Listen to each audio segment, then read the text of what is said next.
Hello guys, welcome to Shweta classes YouTube channel and this is Shweta Tomar. कैसे हैं आप सब लोग? चलिए स्टार्ट करते हैं आज की क्लास। लाइंस एंड एंगल्स अभी चैप्टर हमारा कंटिन्यू चल रहा है। एक्सरसाइज 5.2 आज स्टार्ट करेंगे, ठीक है। 5.1 कंप्लीट हो चुकी है। अगर आप लोगों ने नहीं देखी है तो 3 पार्ट में मैंने वीडियो बनाई है, आप लोग देख सकते हो। आज का जो क्वेश्चन करेंगे वो क्वेश्चन है 1, 2 एंड 3। लेकिन क्वेश्चन करने से पहले हमें उसके बारे में कुछ पता होना चाहिए कि हम चैप्टर में करने क्या जा रहे हैं, या जो एक्सरसाइज हमें दी हुई है उसमें हम क्या करने वाले हैं, क्या क्या टर्म्स हमारे सामने आएंगी। उन टर्म्स के बारे में तो पता होना चाहिए पहले, है ना। तो देखो, पहली जो टर्म है वो है इंटरसेक्टिंग लाइन। क्या होती है intersecting line? When two or more lines cross each other in a plane, जब कोई भी दो लाइन एक दूसरे को किसी प्लेन पर काटती हैं, they called intersecting lines। तो वो क्या बोली जाती हैं? वो बोली जाती है इंटरसेक्टिंग लाइंस, ठीक है। The intersecting line share a common point, यानी दोनों में एक पॉइंट कॉमन होगा, ये which exist on all the intersecting lines and is called the point of intersection। इनको बोलेंगे इंटरसेक्टिंग लाइन, ठीक है, इंटरसेक्टिंग लाइन। और ये जो पॉइंट है इसको बोलेंगे इंटरसेक्टिंग पॉइंट या इंटरसेक्शन पॉइंट। जहां पर दोनों ने एक दूसरे को कट किया, और भी बना दूं अगर मैं, तो देखो कट तो यही करेंगे ना, तो इस पॉइंट को हम इंटरसेक्शन पॉइंट बोलेंगे, ठीक है। अब आती है नेक्स्ट जो टर्म है वो है ट्रांसवर्सल लाइन। ट्रांसवर्सल लाइन क्या होती है? जब हमारे सामने दो लाइन इस तरीके से एक दूसरे के पैरेलल हैं, ठीक है, a line that cross at least to other lines is called transversal line. जरूरी नहीं है कि पैरेलल हो, आप ऐसे भी बना लो, आप ऐसे भी बना लो, ठीक है। तो ये वाली जो लाइन है ना, जो दोनों लाइनों को कट कर रही है, क्या ऐसी लाइन जो दो लाइनों को क्रॉस करती हुई जाती है, इस वाली लाइन को हम बोलते हैं ट्रांसवर्सल लाइन। क्लियर हो गई इतनी बात? ठीक है ना। चलो आप चलते हैं आगे, जो हमने 5.1 में किया था और अब 5.2, दोनों को मिलाकर हमें क्वेश्चन मिलने वाले हैं, ठीक है। चलो अब एंगल्स के बारे में समझते हैं कि किस किस एंगल को क्या क्या कहते हैं। देखो, सबसे पहला जो टर्म आपके सामने है वो है इंटीरियर एंगल। इंटीरियर से समझ में आ रहा है ना, हम बोलते हैं ना हम अपने घर का इंटीरियर डेकोरेशन करवाने वाले हैं, मतलब घर को अंदर से सुंदर बनाने वाले हैं। तो इंटीरियर का मतलब होता है अंदर, ठीक है। जब ये दो लाइनें मेरे सामने हैं, तो ये जो पोजीशन हो गई इनके बाहर वाली हो गई, और ये जो पोजीशन हो गई, ये वाली जो गैप हो गई, ये इसके अंदर वाली हो गई, है ना। तो जो अंदर वाली गैप है उसमें जो भी एंगल बने हुए हैं वो सारे के सारे एंगल कौन से होंगे? इंटीरियर होंगे। तो एंगल 3, एंगल 4, एंगल 5 और एंगल 6, ये सब क्या हो गए? इंटीरियर एंगल हो गए। क्लियर? एक्सटीरियर, एक्सटीरियर मतलब बाहर वाले, तो 1, 2 और यहाँ पर 7 और 8 क्या हो गए? एक्सटीरियर हो गए, यानी बाहर बाहर बने हुए हैं, ठीक है। Next, pair of corresponding angle, pair of corresponding angle. क्या होता है पेयर ऑफ करस्पॉन्डिंग एंगल?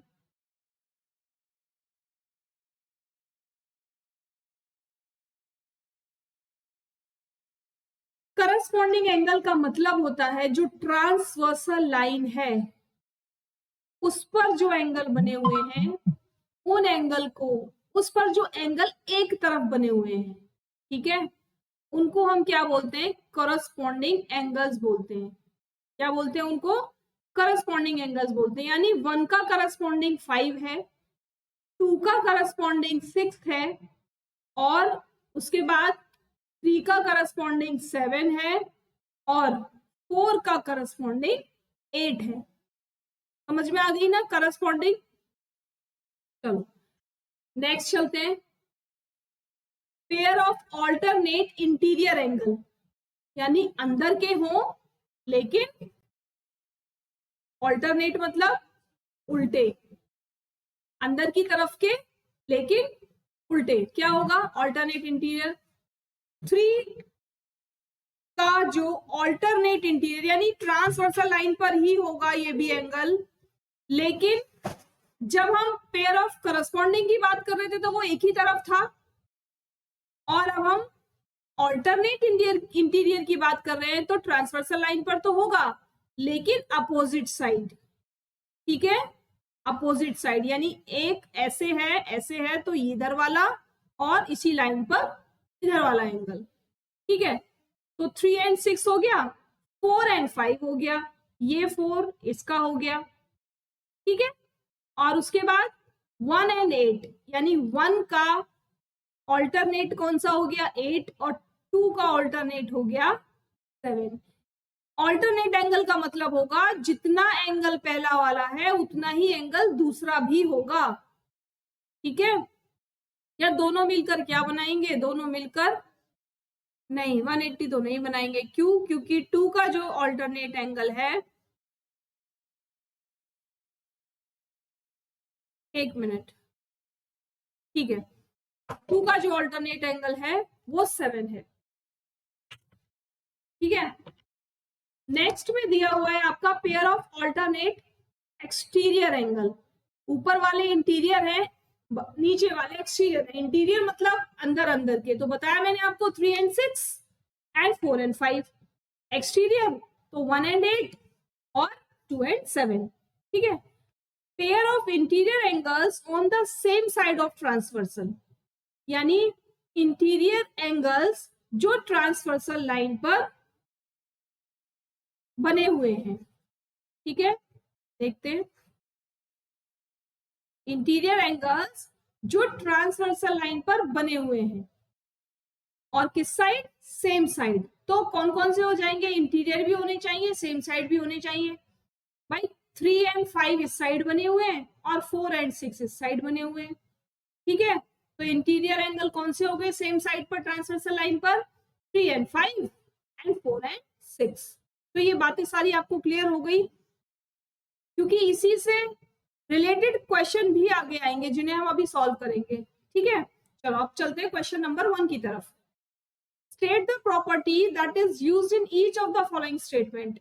ये स्टेटमेंट्स आपके सामने दी हुई हैं, इनमें प्रॉपर्टी बतानी है कौन सी यूज हो रही है। तो क्या कह रहा है ये, ए पैरेलल बी यानी ये वाली लाइन इसके पैरेलल बराबर है, समांतर दूरी पर है। Angle angle 1 is equal to angle 5, ये वाला जो एंगल है इस वाले एंगल के बराबर है। बताओ क्या होगा, बताओ जल्दी से, कौन से रूल से हम इसको बराबर करेंगे, जल्दी से बताओ किससे बराबर करेंगे। यहां देख लेते हैं, लिखा हुआ है यहाँ पे, देखो 1 और 5 के बराबर था, 1 5 के बराबर किसमें था, पेयर ऑफ करस्पॉन्डिंग एंगल। ठीक है, तो क्या हो जाएगा, यहां लिखेंगे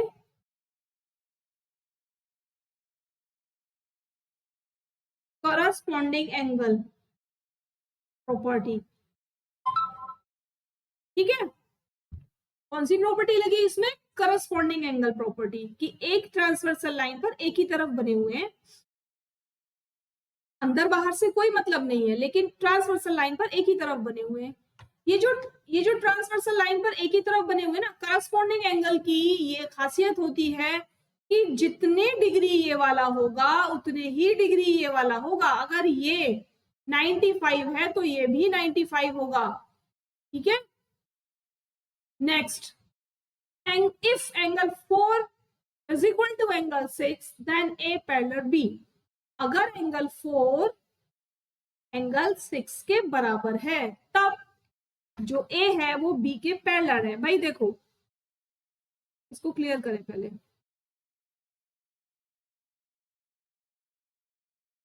एंगल 4 को कह रहा है एंगल 6 के बराबर। देखो ये ट्रांसवर्सल लाइन जा रही है और ये एंगल इस तरफ है, ये एंगल इस तरफ है, तो कौन सा एंगल हो गया जल्दी से बताओ, ऑल्टरनेट हो गया और इंटीरियर भी हो गया।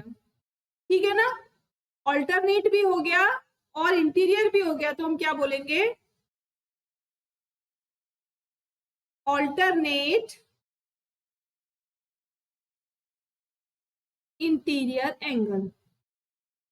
ठीक है, नेक्स्ट वाला देखो, एंगल 4 प्लस एंगल 5। तो पहले clear, angle 4 plus angle 5 is equal to 180 degree. एक ट्रांसवर्सल लाइन पर अंदर की तरफ एक ही साइड, सेम साइड बने हुए एंगल का जो सम होता है ना, वो हमेशा सप्लीमेंट्री एंगल के बराबर होता है, यानी 180 डिग्री होता है। ठीक है, क्या कहा मैंने, ट्रांसवर्सल लाइन पर एक ही तरफ, या तो अंदर की तरफ या बाहर की तरफ, ठीक है, या तो दोनों अंदर वाले होंगे या दोनों बाहर वाले होंगे, तो जो दोनों का सम होगा वो कितना होगा, वो 180 डिग्री होगा। ठीक है, तो हम क्या लिखेंगे यहां पर, interior angle on the same side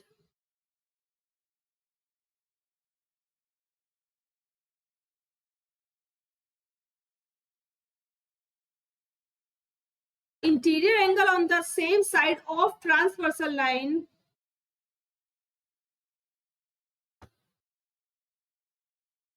are supplementary।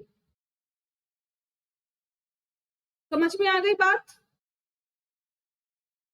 कि अगर ये कहता ना एक्सटीरियर, अगर ये 1 की और 7 की बात करता तो इनको मिलाकर भी क्या हो जाता, इनको मिलाकर भी 180 डिग्री बनता, क्योंकि ये भी सेम साइड थे और ये एक्सटर्नल थे। ठीक है ना, नेक्स्ट देखो, question number 2, in the joining figure identify the pair of corresponding angle. आपको करस्पॉन्डिंग एंगल बताने हैं, बताओ कौन कौन से हो सकते हैं करस्पॉन्डिंग एंगल। करस्पॉन्डिंग एंगल क्या बताए थे मैंने, ट्रांसवर्सल लाइन पर एक तरफ बने हुए एंगल, अंदर अंदर बाहर बाहर नहीं, केवल ट्रांसवर्सल लाइन पर, ये तो हो गई हमारी पैरेलल लाइंस, ट्रांसवर्सल लाइन पर एक ही तरफ बने हुए एंगल। ठीक है, ये होते हैं करस्पॉन्डिंग एंगल। अगर मैंने एक लाइन ऐसे खींची है तो ऐसे खींच दूं तो ये करस्पॉन्डिंग हो जाएंगे। ठीक है, समझ में आ रही है बात। चलो, तो करस्पॉन्डिंग एंगल बता देते हैं कौन कौन से,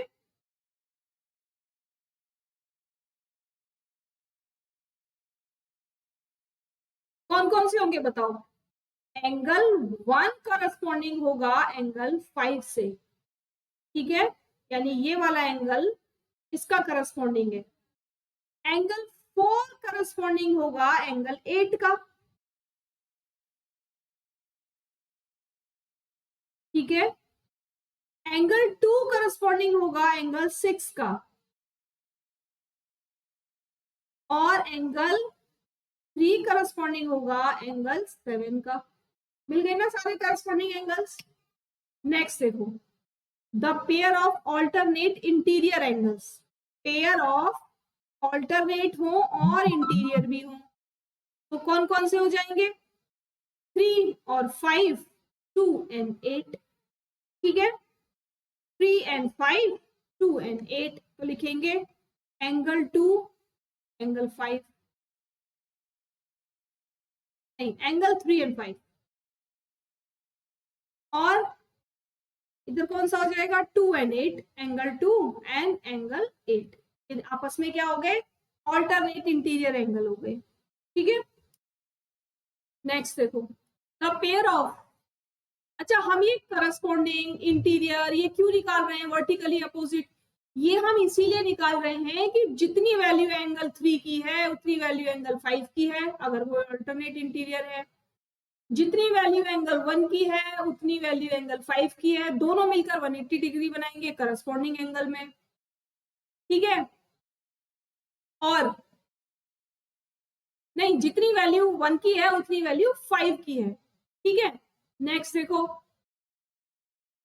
pairs of interior angle on same side, तो यहाँ पर भी जितनी वैल्यू एक की होगी उतनी वैल्यू दूसरे की होगी, इसीलिए हम इनको कंपेयर कर रहे हैं। ठीक है, ताकि हमें ये याद रहे कि अगर ये एंगल उसके बराबर करना है तो हम कौन सी प्रॉपर्टी लगाएंगे, ये इनको कहते हैं प्रॉपर्टीज। नेक्स्ट वाला देखो, third, the pair of interior angles on the same side of the transversal line, यानी सेम साइड पर ट्रांसवर्सल लाइन की, लेकिन अंदर की तरफ। बताओ कौन कौन से हो जाएंगे?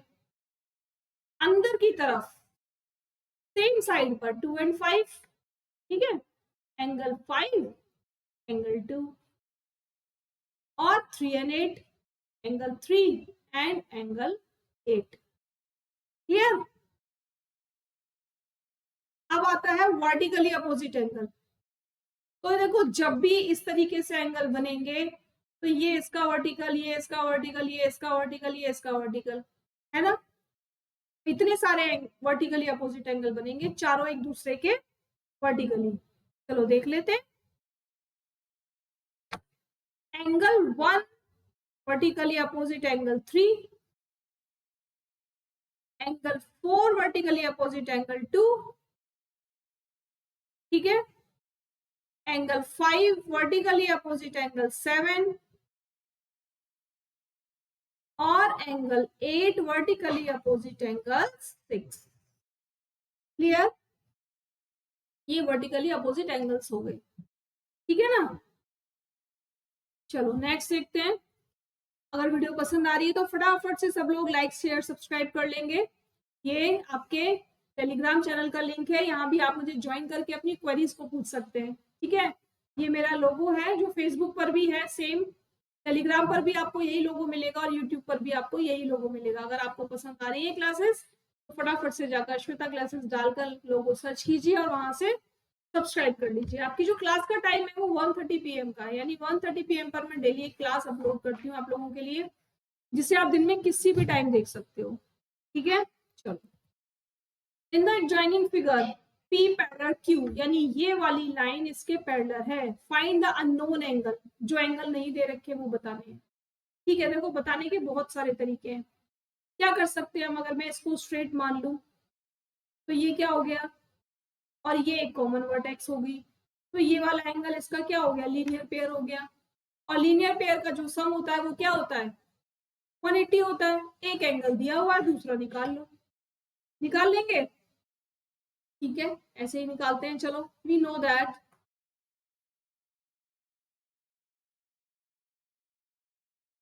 Linear pair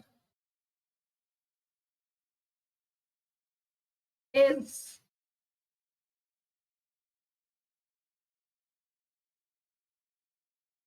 some of adjacent angles. क्या बोलते हैं इन एंगल्स को? एडजेसेंट एंगल बोलते हैं। क्यों बोलते हैं एडजेसेंट? क्यों बोलते हैं भाई? लीनियर पेयर एडजेसेंट हो सकता है लेकिन एडजेसेंट लीनियर पेयर नहीं हो सकता, ठीक है? इस बात को ध्यान रखना कि linear pair, sorry, adjacent angle तो लीनियर पेयर हो सकता है लेकिन लीनियर पेयर एडजेसेंट नहीं हो सकता, क्योंकि एडजेसेंट तो ऐसे भी बन जाता है और इसकी वैल्यू 180 नहीं है। क्लियर? चलो, अब क्या दिया हुआ है, एक एंगल हमको दिया हुआ है, तो हम क्या करेंगे, angle E plus angle 125 is equal to 180 degree. Angle E is equal to 180 minus 125 कितना आ जाएगा, बताओ जल्दी से फटाफट। 55 डिग्री। ये मिल गया हमें 55 डिग्री, ठीक है? अब ऐसे इसको मान लो लीनियर पेयर, है ना? और ये वाली लाइन कॉमन वर्टेक्स हो गई। जब आपको 55 मिल गया तो 180 में से 55 माइनस कर दो, या फिर मत करो इतना लंबा चौड़ा। देखो ये जो लाइन है ये स्ट्रेट जा रही है, ये इसको कट कर रही है। फिर से एक बार इसको लग आउट करते हैं।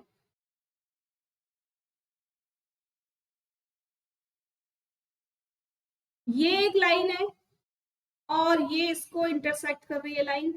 तो जब इंटरसेक्ट लाइन करती है तो जो एंगल्स होते हैं वो एक दूसरे के क्या होते हैं, वर्टिकली अपोजिट होते हैं ना। तो ये वाला एंगल 125, तो ये भी कितना हो जाएगा, 125। पूछा नहीं है हमसे, लेकिन ये तो पूछा है। तो E का वर्टिकली अपोजिट क्या है, F। तो क्या लिखेंगे, angle F is equal to angle E is equal to 55 degree. क्यों? वर्टिकली अपोजिट, क्या? Vertically opposite angle. लिख सकते हैं ऐसा, बोलो जल्दी से, लिख सकते हैं ऐसा? लिख सकते हैं, ठीक है, नेक्स्ट देखो, अब यहां निकालना है ए बी सी डी। ठीक है, तो एक हमने ये रूल पढ़ा था, ये वाला रूल, ये वाला रूल। कौन सा एंगल है ये, बताओ कौन सा एंगल है ये, करस्पॉन्डिंग एंगल। एक ही लाइन पर बन रहे हैं ना करस्पॉन्डिंग एंगल। तो देखो यहां पर भी तो कुछ ऐसा ही हो रहा है, यहां पर भी तो कुछ ऐसा ही हो रहा है। ये एक लाइन है, ठीक है, और इस पर ये एक लाइन है और ये एक लाइन है। तो ये वाला एंगल क्या इसके करस्पॉन्डिंग नहीं है, बताओ जल्दी से। क्या ई एंगल ए के करस्पॉन्डिंग नहीं है ना। और सी सी एफ के करस्पॉन्डिंग नहीं है कि नहीं। तो क्या लिख देंगे, angle A is equal to angle E is equal to 55 degree, angle C is equal to angle F is equal to 55 degree.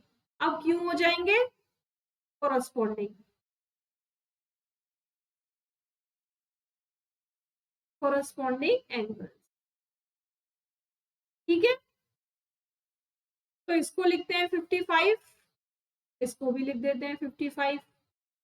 और वैसे भी अगर हमें एंगल ए मिल गया था पहले, तो एंगल सी जो था वो तो वर्टिकली अपोजिट था एंगल ए का, तो हम उसको वर्टिकली अपोजिट भी लिख सकते थे कि angle C is equal to angle A. क्यों भाई, वर्टिकली अपोजिट। ठीक है, अब यहां देखो ये 125 है, ये एक स्ट्रेट लाइन है और ये नीचे की तरफ लाइन जा रही है। तो भाई ये भी तो करस्पॉन्डिंग एंगल हो गए, ये वाला एंगल इसके करस्पॉन्डिंग नहीं हो गया, बताओ जल्दी से, हुआ या नहीं, बोलो भाई जल्दी से मुझे कमेंट करके बताओ, हुआ या नहीं, हो गया ना। चलो नेक्स्ट देखो, angle D is equal to 125 degree. क्यों बोलेंगे, बताओ क्यों बोलेंगे।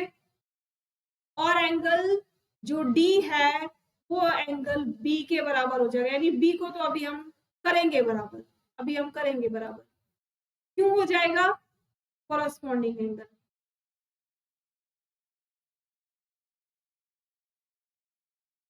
ठीक है, एंगल डी 125 हो गया, क्यों हो गया, करस्पॉन्डिंग एंगल है ये इसका, एक ही लाइन पर एंगल बने हुए हैं। अब angle B is equal to angle D is equal to 125, क्यों, वर्टिकली अपोजिट। ठीक है, अब बच्चे ऐसा नहीं है कि मैंने एंगल को जिस जिस तरीके से या जो जो इसमें टर्म्स एंड कंडीशन लगा के इनको इक्वल किया है वही टर्म्स एंड कंडीशन आप भी लगाओ, इसको याद करो, है ना, ऐसा जरूरी नहीं है। जो मैंने आपको टेबल अभी बताई थी क्वेश्चन नंबर 2 से पहले, जो टेबल मैंने आपको बताई थी ना, बस आप उस टेबल को समझ लो एक बार। उस टेबल को समझने के बाद आप अपने लॉजिक लगा सकते हो। ये जरूरी नहीं है कि मैंने करस्पॉन्डिंग एंगल कहा है तो आप भी करस्पॉन्डिंग एंगल ही बोलोगे, भाई वर्टिकली अपोजिट भी तो दूसरे एंगल को बता सकते हो ना, है कि नहीं। आप वर्टिकली अपोजिट से भी इक्वल कर सकते हो, आप एडजेसेंट एंगल से भी इक्वल कर सकते हो, लीनियर पेयर से भी इक्वल कर सकते हो, लेकिन जो भी आप लॉजिक यहाँ लगाओगे वो एग्जैक्ट होना चाहिए। ऐसा नहीं है मन से कुछ भी उठा के रख दिया, वो प्रूफ के साथ होना चाहिए। जैसे मैंने ये प्रूफ लिखे हैं ना सारे, ये प्रूफ है ये कि बराबर क्यों है, क्यों है क्योंकि करस्पॉन्डिंग है, क्यों है क्योंकि वर्टिकली अपोजिट है ना, और ये एक्चुअल में राइट होना चाहिए। ठीक है, क्लियर बात, बताओ किसी को डाउट तो नहीं है। एक बार फिर से देखना इस वीडियो को, क्योंकि एक बार में नहीं समझ में आएगा, एक बार में बिल्कुल समझ में नहीं आएगा, ये जो एंगल्स हैं ये बहुत साल घुमा देते हैं। तो एक बार फिर से जरूर देखना है इस वीडियो को, जब आप दोबारा देखोगे और एक बार अपने हाथ से करोगे तो ये सम्स आपसे होने लगेंगे। एक्चुअल में क्या है, जो फैक्ट्स है ना आपको वो याद हो जाएंगे 2 बार वीडियो देखने पर, कि वर्टिकली अपोजिट कब होता है और एडजेसेंट एंगल कब होता है, लीनियर पेयर कब होता है, करस्पॉन्डिंग एंगल कब होता है, ये सब आपको टर्म्स याद हो जाएंगी। जब आपको टर्म्स याद हो जाएंगी तो बिल्कुल आप एंगल बड़े इजीली निकाल लोगे। ठीक है, चलो तो कल फिर इसकी अगले क्वेश्चन के साथ मिलेंगे जो 4 से स्टार्ट होंगे। आज आप इस एक्सरसाइज के इन 3 क्वेश्चन को जरूर से जरूर करेंगे। ठीक है ना, चलो लाइक शेयर कमेंट सब लोग करते रहेंगे, कमेंट करके मुझे बताएंगे आज का सेशन आपको कैसा लगा। जिन लोगों ने अभी तक कमेंट नहीं किया है, सब्सक्राइब नहीं किया है, वो लोग फटाफट से सब्सक्राइब भी कर लेंगे। ठीक है, चलिए बाय बाय।